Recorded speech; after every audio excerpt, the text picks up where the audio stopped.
شیطان اس نے اللہ کے حضور قسم کھائی کہ میں تیرے بندوں کو تیرے تک نہیں آنے دوں گا، ان کے دائیں سے آؤں گا، ان کے بائیں سے آؤں گا، آگے سے آؤں گا، پیچھے سے آؤں گا، چاروں طرف سے حملہ۔ کدھر بھاگیں گے؟ ظالم دو راستے بھول گیا، اوپر والا اور نیچے والا۔ جب بندہ دعا کے لیے ہاتھ اٹھاتا ہے یا سر سجدے میں رکھ دیتا ہے، شیطان کچھ بھی نہیں کرتا۔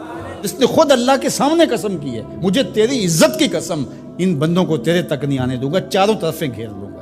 تو اس کے بڑے مکر و فریب اور بڑے طریقے۔ مطاف کے اندر کنکروں پر پیشانی رکھ کے ایک بندہ زاروں کے تار رو رہا ہے اور کیا کہتا ہے، اے اللہ مجھے معاف کر دے، ورنہ قیامت کے دن مجھے نابینا اٹھانا، تیرا کیا تیرے بندوں کا سامنا بھی نہیں کر پاؤں گا۔ اتنے درد سے روتا ہے کہ چلنے والوں کے قدم رکتے ہیں۔ سر پہ کپڑا ڈالا ہے، زاروں کے تار، سسکیاں لے لے کے، ہچکیاں لے لے کے روتا ہے۔ کوئی اس کے پاس کھڑا ہو گیا، اس کی کمر پہ ہاتھ پھیر کے کہتا ہے، حوصلہ رکھ، اللہ بڑا کریم ہے، اللہ معاف کر دے گا۔ خیر جب وہ شخص رو رو کے آہوزاری کر کے اپنے رب کے حضور یہ تمنائیں کر کے اٹھ کے جانے لگا، تو اس شخص کو شوق تھا کہ میں دیکھوں یہ ہے کون۔ اتنا خوف خدا، اتنا ڈر رہا ہے، پتہ نہیں کون ہے، کیا گناہ کر بیٹھا ہے۔ لیکن جب اس صاحب نے سر اٹھایا تو اس کی چیخ نکل گئی، فائزہ ہوا شیخ عبد القادر جیلانی۔ تو یہ زاروں کے تار رونے والا شیخ عبد القادر جیلانی تھا۔ ساری زندگی خدمت خلق میں بسر ہوئی، اللہ کے حکام بجا لاتے ہوئے، لیکن خوف خدا اور خشیت الہی کا عالم ہے۔ حضرت جنید بغدادی کے پیر ہیں حضرت سری سکتی رضی اللہ تعالیٰ عنہ، رشتے میں ماموں بھی لگتے ہیں۔ تو حضرت جنید بغدادی کو حضرت سری سکتی رضی اللہ تعالیٰ عنہ نے ایک دن وصیت کی۔ حضرت جنید کہتے ہیں میرے پاؤں تلے سے زمین سرکنے لگی، فرمانے لگے بیٹا جب میں مر جاؤں تو میری قبر بغداد سے باہر بنانا۔ میں نے پوچھا حضرت کیوں؟ لوگ تو بغداد میں دفن ہونے کو ترستے ہیں۔ کہا میری بدعمالیوں کی وجہ سے بغداد کی مٹی میری لاش قبول کرنے سے انکار نہ کر دے۔ الذین یبیتون لربہم سجدا وقیاما، یہ وہ لوگ ہیں جو اپنی راتیں سجدے میں اور قیام میں بسر کرتے ہیں۔ ہم تو 4 نمازیں تسلسل سے پڑھ لیں تو بے نمازیوں کو حقیر سمجھنے لگ جائیں، لیکن یہ کیا ہے، زندگی ذکر و فکر میں گزرتی ہے، سجدہ و قیام میں راتیں بسر ہوتی ہیں، لیکن عرض کیا کرتے ہیں، مالک ہم سے جہنم کا عذاب پھیر دے۔ آؤ میں اور آپ اپنے گریبان میں جھانکیں، اپنے من میں اتریں، اللہ نے ہمیں کتنی نعمتیں عطا کی ہیں، کیا کچھ نہیں عطا کیا۔ ہماری راتیں کیا قیام اور سجدوں میں بسر ہوتی ہیں۔ ہماری 5 نمازیں بھی پوری ہیں، اگر ہماری 5 نمازیں بھی پوری نہیں اور سجدہ و قیام بھی ہمیں نصیب نہیں ہے تو پھر افسوس ہے ہمارے جینے پر۔ جب کسی سے پیار پیدا ہوتا ہے تو پھر یہ آرزو مچلتی ہے کہ میں اس کے ہونٹوں سے سنوں کہ میں تم سے پیار کرتا ہوں۔ تو بندہ ہو کے پیار رب سے کرتا ہے تو پھر دل میں آرزو تو مچلتی ہے کہ کانوں میں کوئی نغمے رس گولیں اور کوئی مجھے کہے کہ تم پیار کرتے ہو تو وہ بھی تم سے پیار کرتا ہے، تو زندگی کی ساری تھکن اتر جائے۔ تو کہا کہ یہ سننا چاہتے ہو نا، یہ آرزو ہے نا تمہاری، تمہارے رت جگے، تمہاری راتوں کی تنہائیوں میں سجدے، تمہارا دن رات رکوع قیام اور تمہارا اس کے حضور پیچ و تاب اور اضطراب، اور زندگی کا یہ سارا تمہارا لف و نشر اس کی ذات کی رضا کے لیے ہے نا۔ تم چاہتے ہو کہ ہمارا رب ہم سے راضی ہو جائے، کبھی کعبے کے چکر کاٹ رہے ہو، کبھی پتھروں کو چوم رہے ہو، حجر اسود کو چوم رہے ہو، کبھی ملتزم پہ لپٹ لپٹ کے آہوزاریاں کرتے ہو، کبھی مطاف میں پیشانی رگڑتے ہو اور کبھی حتیم میں روتے ہو۔ تم اسی تڑپ میں ہو نا، یہی بتانا چاہتے ہو نا کہ ہم تجھ سے پیار کرتے ہیں، یہی بتانا چاہتے ہو نا کہ ہم تجھ سے محبت کرتے ہیں۔ کبھی سحری کے وقت مصلی بچھاتے ہو، تمہارے آنسو مصلی میں جذب ہوتے ہیں اور مصلی بھیگ جاتا تمہارے آنسوؤں سے، کوئی دیکھ نہیں رہا ہوتا، لیکن تمہارے دل سے یہ ہوک اٹھتی ہے جس کے لیے یہ آنسو جذب ہو رہے ہیں وہ تو دیکھ رہے نا، تمہیں یقین ہوتا ہے، لیکن محبت میں عجب تکرار کی خو ہے، کہو نا کہ مجھے تم سے محبت ہے۔ تو پھر یہ خو جو طبع کے اندر ہے، بندہ سننا چاہتا ہے، وہ بے تابیاں اسے تنگ کرنے لگ جاتی ہیں، اس کے اندر اداسیاں پیدا ہوتی ہیں کہ یار میں تو اس سے پیار کرتا ہوں، میں تو اس سے محبت کرتا ہوں، وہ بھی کرتا ہوگا، یہ تو یقیناً اس نے مجھے توفیق سجدہ نصیب ہی تب کی ہے، لیکن میں بھی تو سننا چاہتا ہوں کہ وہ مجھ سے پیار کرتا ہے، میرے سجدوں کا مل ڈالا اس نے، اگر میں گلی گلی کی خاک چھانی اور نگر نگر گھوم کے اس کے حرم کے چکر کاٹے اور دیوانہ وار گھوما تو وہ بھی تو کہے مجھے تیرے چکر عاشق زار نظر آ رہے ہیں اور میں تجھے پسند کرتا ہوں، تو چکر کاٹ رہا ہے، میرے حرم کا طواف کر رہا ہے، میں تیرے اوپر رحمت نچھاور کر رہا ہوں۔ تو سننا چاہتا ہے بندہ کہ وہ بھی کہے کہ ہاں تیری محبت قبول ہوئی، تیری محبت مراد کو پہنچی۔ تو آواز آئی تم یہ چاہتے ہو نا کہ وہ بھی تم سے محبت کا اظہار کرے اور اعلان کرے، اور اس کی محبت کا تمہیں یقین تو ہے لیکن وہ مزید جو ہے وہ اذعان و یقین کے سانچے میں ڈھل جائے۔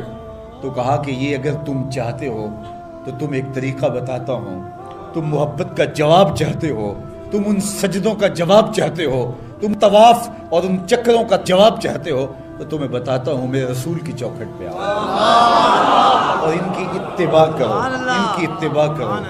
تم نکلے تو محبت کرنے تھے، تم عاشق زار بنے تھے، لیکن یحببکم اللہ، وہ خدا ہو کہ تم سے محبت کرے گا۔ اچھا، یہاں میں ایک اور جملہ کہنا چاہوں گا، اور وہ یہ کہ یہاں ذکر کیا گیا حضور کی اتباع کا، تو اتباع سے قبل بھی محبت، اتباع کے بعد بھی محبت۔ قل ان کنتم تحبون اللہ فاتبعونی یحببکم اللہ، یعنی اتباع سے پہلے بھی محبت، اتباع کے بعد بھی محبت۔ تو کوئی اتباع لالچ میں بھی ہوتی ہے، کسی غرض میں بھی ہوتی ہے کہ میں اس کی بات مانوں تو مجھے یہ ملے گا، لیکن کہا کہ تم نے میرے رسول کی اتباع ایسی کرنی ہے جس کے آگے بھی محبت ہو، جس کے پیچھے بھی محبت۔ جب تم محبت کے دائرے میں رہ کے اتباع اور فرما برداری اور انقیاد اور اطاعت کے زمرے میں آ جاؤ گے تو پھر تم تو نکلے تھے رب سے پیار کرنے کے لیے، لیکن وہ رب ہو کے خود کہتا ہے میں اب تم سے پیار کرتا ہوں، اور درمیان میں اتباع میرے حضور کی آئی۔ یہ مائک جس کمپنی نے بنایا ہے، جب ہم مارکیٹ سے خرید کے لائے تھے تو اس کے ساتھ ایک چھوٹی سی بک بھی آئی تھی جس میں یہ بتایا گیا تھا کہ اس کو ہم نے استعمال کیسے کرنا ہے،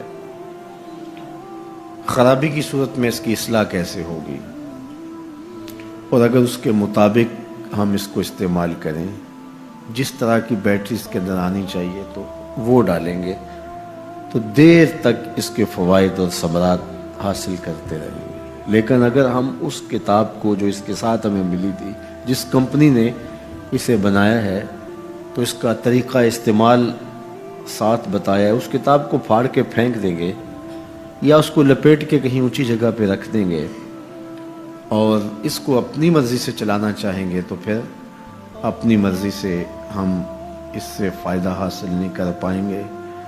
تھوڑا وقت فائدہ حاصل ہوگا لیکن نتیجہ کچھ بھی نہیں ہوگا۔ تو جو کمپنی کوئی چیز تیار کرتی ہے تو اس کا طریقہ استعمال بھی ساتھ چھوٹی سی بک کی صورت کے اندر آپ کو دیتی ہے۔ تو جس مالک نے حضرت انسان کو بنایا ہے اس نے ساتھ کتاب اللہ کو بھی بھیجا ہے کہ اس کو پڑھتے جاؤ اور اپنی زندگی کو سنوارتے جاؤ، اس کے مطابق زندگی گزاریں گے تو زندگی سوکھی ہوگی، اور اگر زندگی اپنی خواہش پہ گزاریں گے اور غلاف میں لپیٹ کے قرآن مجید کو اوپر رکھ دیں گے اور وہاں سے دیکھ کر کے اس کو آپریٹ نہیں کریں گے اس جسم کو، تو پھر نتیجہ وہی ہوگا جو عمومی طور پہ متوقع ہے۔ تو اس لیے التمسک بکتاب اللہ، اللہ کے بتائے ہوئے طریقہ حیات کے مطابق زندگی گزارنا ہو تو قرآن مجید کے بغیر ایک قدم بھی نہیں چلا جا سکتا۔ گر تو می خواہی مسلمان زیستن، نیست ممکن جز با قرآن زیستن، اگر تو مسلمان بن کے جینا چاہتا ہے تو قرآن مجید کے بغیر ایک قدم بھی نہیں چل سکتا۔ تو اس کتاب کے ساتھ تمسک اختیار کرنے کی تلقین کی۔ اللہ کے محبوب نے ارشاد فرمایا کہ میں تمہارے اندر دو بھاری چیزیں چھوڑ کے جا رہا ہوں، ان کو مضبوطی سے تھام لو گے تو کبھی گمراہ نہیں ہوگے۔ اولہما کتاب اللہ، ان میں سے پہلی چیز اللہ کی کتاب ہے، فیہ الہدی والنور فخذوا بکتاب اللہ واستمسکوا بہ، اس میں ہدایت ہے، روشنی ہے، اس کو مضبوطی سے پکڑ لو، اچھی طرح سے تھام لو، تم گمراہ نہیں ہوگے۔ یار جو شخص نابینا ہے اسے کیا پتا کہ یہ پھولوں کی بہاریں کیا ہوتی، جو پیدائشی نابینا ہے اسے کیا پتا ہے کہ آسمان پر بزم کواکب کے رنگ کیا ہیں، اسے تتلی کے پروں میں قدرت کی سنائی کا کیا اندازہ ہو سکتا ہے، اسے مور کے پروں میں رنگوں کی مینا کاری کا کیا اندازہ ہو سکتا ہے، اسے پھوٹتے جھرنوں، بہتی ندیوں اور کوسے قضا کی رنگینی اور دھنک کی شوخیوں کا لطف کیسے نصیب ہو سکتا ہے، اس کو کیا پتا حسن کیا ہوتا ہے، اس کو کیا پتا جمال کیا ہوتا ہے۔ اسی طرح جس کے دل کی آنکھ اندھی ہے اسے کیا پتا ہے کہ جمال خدا کیا ہوتا ہے، اسے کیا پتا ہے کہ سجدے کی لذت کیا ہوتی ہے، اسے کیا پتا ہے رکوع اور قیام کا مزہ کیا ہوتا ہے، اسے کیا پتا ہے کہ روزے کا سرور کیا ہوتا ہے۔ تو اگر ہم اپنے دل کے میل اتاریں گے تو دل کی آنکھیں کھلیں گی تو پھر زندگی کا لطف آنا شروع ہوگا، پھر پتہ چلے گا اسلام کیا ہے، پھر پتہ چلے گا دین کیا ہے۔ اللہ اکبر۔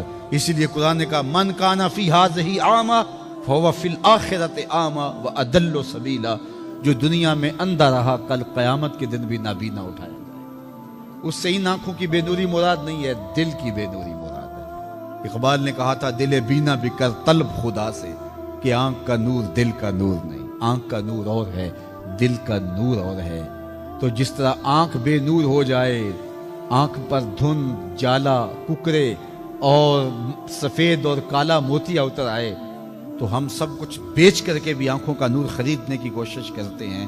تو یار کبھی اجڑے ہوئے دل کا بھی تو علاج کرواؤ۔ علاج تمہارے گھر میں پڑا ہے، راتوں کی تنہائیوں میں اٹھ کے قرآن پڑھو اور ساتھ رویا کرو، دیکھنا دل کے میل اترنے شروع ہو جائیں گے، اور دل کے پردے سے وہ غلاستیں جب اتریں گی تو پھر پتہ چلے گا کہ دل جمال یار کیسے دیکھتا ہے، دل کی دنیا کیا ہے۔ وچئی بھیڑے وچئی جھیڑے وچئی ونج مہانے ہو، 14 طبق دلے دے اندر تمبو وانگو تانے ہو، پھر پتہ چلے گا یہ دل دنیا کیا ہے۔ پھر اس کی تڑپ، اس کی بے چینی، اس کا اضطراب زندگی کا حاصل بن جائے گا۔ پھر زندگی کی بے چینی، دل کی بے چینی اور دل کا محبوب کی یاد میں تڑپنا تمہیں سرور دے گا۔ پھر تم ایک ایک عضو میں دل مانگو گے، وہ مزہ دیا تڑپ نے میری آرزو ہے یا رب، وہ مزہ دیا تڑپ نے میری آرزو ہے یا رب، میرے دونوں پہلوؤں میں دل بے قرار ہوتا۔ پھر سمجھ آئے گی کہ یہ دل کتنی قیمتی شے ہے۔ اللہ نے بدن میں آنکھیں بھی دو رکھی ہیں، کان بھی دو رکھے ہیں، ہاتھ اور پاؤں بھی دو رکھے ہیں، لیکن دل ایک ہی رکھا ہے، اور دل عرش اللہ ہے، اللہ کا عرش ہے۔ پھر پتہ چلے گا۔ تو آئیے دل سے زنگ اتاریں، میل اتاریں، دل مصفا ہو، دل خوبصورت بن جائے، پھر دل کی کشکول پھیلا کے پھر عرض کریں ہر تمنا دل سے رخصت ہو گئی، اب تو آجا، اب تو خلوت ہو گئی۔ لیکن یہ میل کچیل سے ہٹا ہوا ہوگا تو گندی جگہوں پہ محبوب تو نہیں آتے ہیں۔ تو حسد، حقد، کینے، بغض، نفرتیں یہ ہم پالے رکھتے ہیں، اپنی زندگی کو ہم نے خود بوجھل بنایا ہوا ہے۔ میاں حسد کرنے سے محسود کا کیا ہوگا؟ ہم اپنے آپ کو تلخی میں مبتلا کیے ہوئے ہیں۔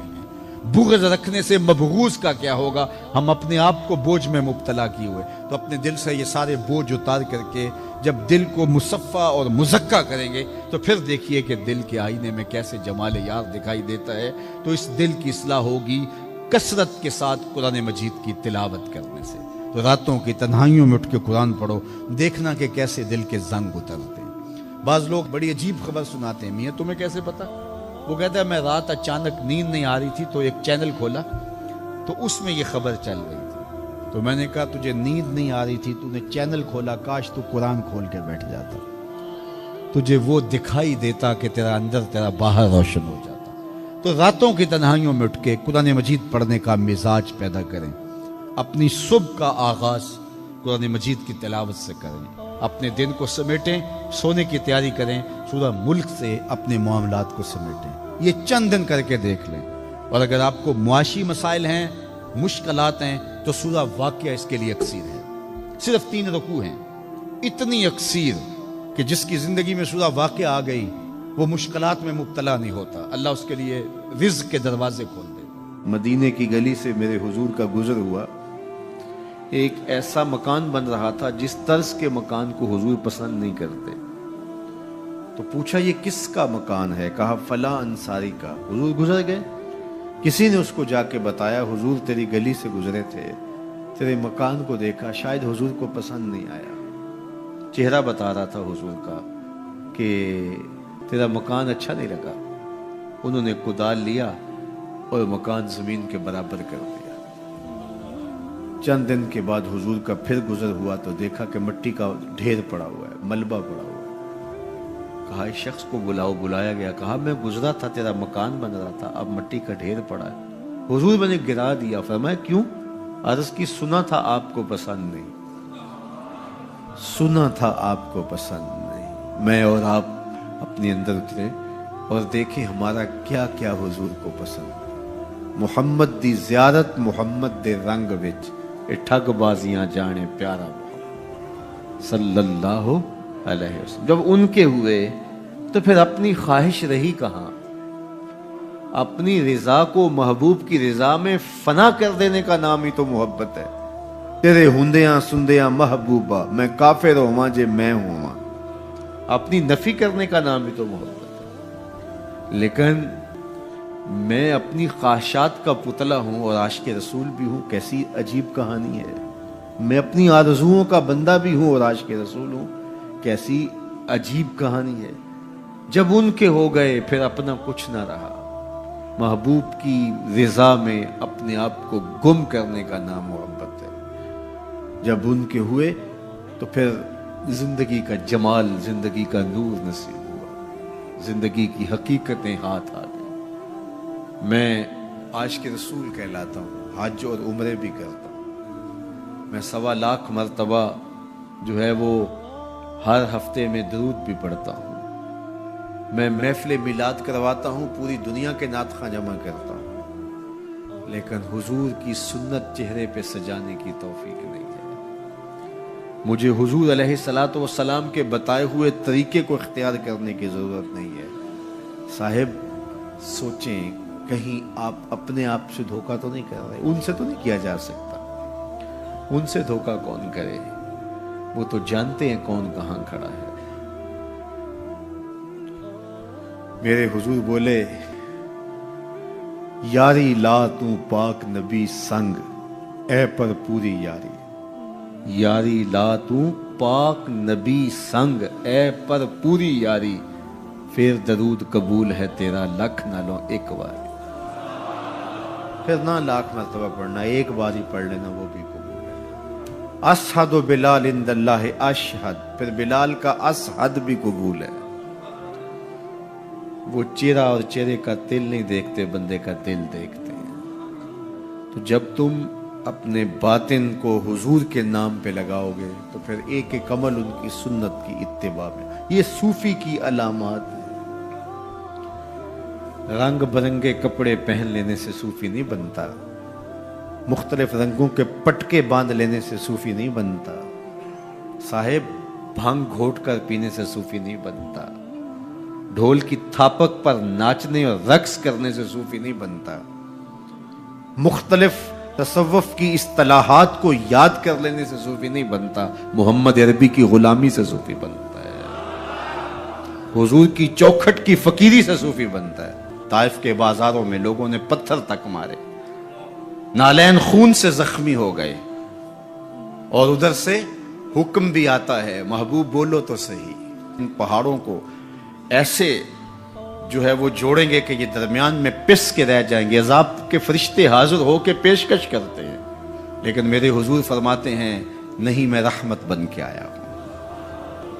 وہی رحمت للعالمین نبی فتح مکہ کے دن حکم دیتے ہیں کہ ابن خطل کو قتل کر دو، اس کی لونڈیوں کو قتل کر دو۔ یہ حضور کا گستاخ تھا، ہجو کیا کرتی تھی اس کی لونڈیاں، گا گا کے حضور کی اہانت کیا کرتی تھی۔ اس نے سوچا بچنے کی کوئی صورت نہیں ہے تو کعبۃ اللہ کے پردے کے اندر چھپ گیا۔ پوچھا گیا یہ تو کعبہ کے پردے کے اندر چھپ گیا ہے، یہاں پناہ لے لی ہے؟ کہا یہیں سے نکال کے قتل کر دو. یہ میرے نبی کا اختیار ہے. حضور چاہیں تو معاف کر دیں، حضور چاہیں تو حکم صادر کریں کہ ان پر حد جاری کر دی جائے، ان کو سزا دی جائے. اس لیے ہمارے اوپر لازم ہے کہ جس کا جرم ثابت ہو جائے اس کو قرار واقعی سزا دی جائے. ایک تو بات یہ ہوئی کہ جو عمومی طور پہ مختلف جگہوں پہ بیٹھ کے یہ چیختے ہیں کہ حضور نے تو معاف کر دیا، تو آپ معاف کیوں نہیں کرتے؟ آپ اتنے سخت کیوں ہو گئے ہیں؟ آپ حضور کے ماننے والے نہیں ہیں؟ تو میں نے کہا صاحب یہ سنت اختیار کیجئے، اپنے دشمنوں کو معاف کر دیجئے، باقی کسی کے دشمنوں کو معاف کرنے کا آپ حق تو نہیں رکھتے. میں اس معاشرے کا ایک معزز شہری ہوں، توہین عدالت کر دی کسی نے تو مجھے اختیار دو نا کہ میں معاف کر دوں. کیا تم مجھے اس بات کا اختیار دیتے ہو کہ آپ کی عدالت کی توہین ہوئی اور میں اس کو معاف کر دوں؟ آپ کہیں گے آپ تو ہمارے شعبہ کے شخص نہیں ہیں. اچھا پاکستان کے سارے وکیل جمع ہو جائیں اور وہ کہیں کہ چلو اس کو ہم معاف کر دیتے ہیں، تو کیا تم تمام وکلاء کو اس بات کا حق دیتے ہو کہ وہ عدالت عظمیٰ کی توہین معاف کر دیں؟ یار جب توہین عدالت کی معافی آپ نے میرے اختیار میں نہیں دی تو رسول اللہ کی اہانت کی معافی کسی نے تمہارے اختیار میں بھی نہیں دی. یہ بات اچھی طرح سن لو، یہ بات اچھی طرح سمجھ لو کہ یہ تمہارا اختیار نہیں ہے، یہ صرف رسول اللہ کا اختیار ہے. حضور کے اختیار میں تم کون ہوتے ہو تصرف کرنے والے؟ وہ معاف کریں ان کی مرضی، وہ نہ کریں ان کی مرضی. تو پہلی بات یہ ہوئی کہ حضور علیہ الصلوۃ والسلام کا اہانت کرنے والا شخص وہ واجب القتل ہے، اس کی سزا موت ہے. اور یہ قرآن کا آئین ہے، یہ احادیث سے ثابت شدہ نتیجہ ہے. پاکستان کا آئین، پاکستان کا دستور یہ بتاتا ہے، 295C میں بھی ساری بحث کے بعد یہ قانون بنا تھا کہ جو شخص حضور کی اہانت کرے وہ واجب القتل ہے، اس کو سزائے موت دی جائے گی، اس کو پھانسی پہ چڑھایا جائے گا. جب پاکستان کا آئین بنا ہے، پاکستان کا قانون بنا، پھر کیوں بنایا ہے اگر اس قانون کو نافذ نہیں کرنا؟ اب تک پاکستان کے اس قانون کو عملی طور پہ کسی پر بھی نافذ نہیں کیا گیا. جب سے یہ قانون بنا ہے یہ قانون کی حد تک ہے اور غیر مؤثر ہے. اور یہاں سزائے موت ہوئی بھی تو پاکستان کی اعلیٰ عدالت نے اس کا جس اجلت میں فیصلہ کیا وہ آپ کے سامنے ہے. اس فیصلے نے امت مسلمہ کو دکھی بھی کیا ہے، مضطرب بھی کیا ہے، عدالتوں سے لوگوں کا اعتماد بھی اٹھ گیا ہے. اور دوسری بات، ان حالات کے اندر پاکستان کے وزیر اعظم نے جس طرح جلتی پر تیل ڈالا ہے اور جس طرح کی گفتگو کی ہے، کیا ایک وزیر اعظم کو یہ زیبا ہے؟ رعایا اولاد کی طرح ہوتی ہے. اس تقریر نے جلتی پر تیل کا کام کیا. تیسری بات میں آپ سے یہ کہنا چاہوں گا کہ اس وقت ہم پراکسی وار میں ہیں. ہمارا دشمن ہمارے وجود کو برداشت نہیں کرتا. ہم ایٹمی قوت ہیں اور وہ ہمیں صفحہ ہستی سے مٹانا چاہتا ہے. پاکستان کے اندر یہ جو آئین 295C ہے، مغرب کو ایک آنکھ نہیں بھاتا اور وہ چاہتے ہیں کہ یہ قانون غیر مؤثر تو ہے ہی ہے، یہ قانون ختم بھی ہو جائے. اور ایک تیر سے وہ کئی شکار کرنا چاہتے ہیں کہ قانون بھی توڑ دیا جائے اور یہ وطن بھی توڑ دیا جائے. لیکن ہمیں سوچنا ہے حضور سے ہمارا رشتہ لازوال ہے اور یہ ملک بھی اپنا ہے. اس لیے احتجاج ہمارا جمہوری اور آئینی حق ہے، اور اس کو ہم جس انداز میں بہتر سمجھتے ہیں احتجاج ریکارڈ کروانا چاہیے۔ کسی نے بیان دے دیا، کسی نے تحریر لکھ دی، کسی نے کالم لکھا، کسی نے میڈیا پہ آ کے اپنے جذبات کا اظہار کیا، کسی نے اداروں کو پیغام دیا، کسی نے احتجاجی مظاہرہ کر کے جلوس نکال کر کے اعلان کیا، کسی نے دکان بند کر کے اس بات کا اعلان کیا کہ ہم تمہارے اس فیصلے کو قبول نہیں کرتے۔ تو یہ ہمارا آئینی جمہوری دستوری حق ہے کہ ہم اپنے جذبات کا اظہار کریں، لیکن ہمیں اس موقع پہ گہری نظر رکھنا پڑے گی کہ دشمن اس سے فائدہ حاصل نہ کرے۔ اپنے لوگوں کو مرتب اور منظم رکھا جائے۔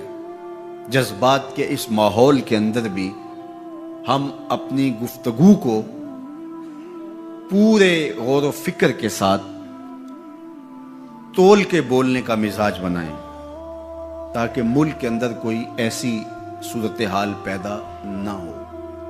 اللہ میرے وطن کی حفاظت کرے اور ہم سب کو حضور علیہ الصلوۃ والسلام کے ساتھ لازوال محبتوں کا جو رشتہ ہے اس کو نبھانے کی توفیق دے، حضور کے سامنے حشر کے دن ہم شرمندہ نہ ہوں۔